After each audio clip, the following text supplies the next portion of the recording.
Hello, Viking Vendetta here, also on BitChute to beat the censorship. Download this for re-upload to wear out the censors. Today, the next part of our series on deconstructing Democrat distortions, or your crash course in those lying, laughable left-wing linguistics. This is a crash course in media bias. Basically, the liberal media has a narrative, a story it wants to push. Any fact that contradicts that story is generally just omitted.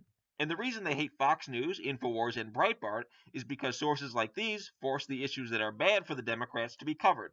It's not like Fox, InfoWars, or Breitbart are any more or less inaccurate per se. It's just the Democrats don't want issues like political correctness or immigration discussed. If they can't control the language and control who becomes the future electorate, they'll lose because they can't win the argument. The press lies by labeling or by what they emphasize. For example, after one terrorist attack in Britain, the attacker was described as a British man, Khalid Massoud. Now I'd have thought a British man would be called Tommy or Henry or John, but that's just me. Or how the press in Europe says attackers in such instances are Asian, when they're really just Muslim. And by the way, Indians living in Britain hate that description. People will think that means us, they exclaim.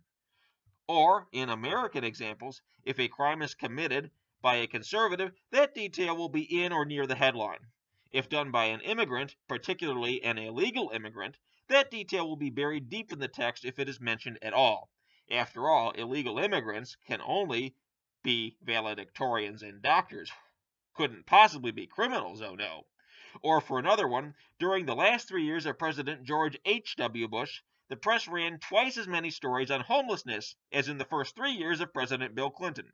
Which is more likely, that Bill Clinton cured homelessness, only for it to reemerge under W?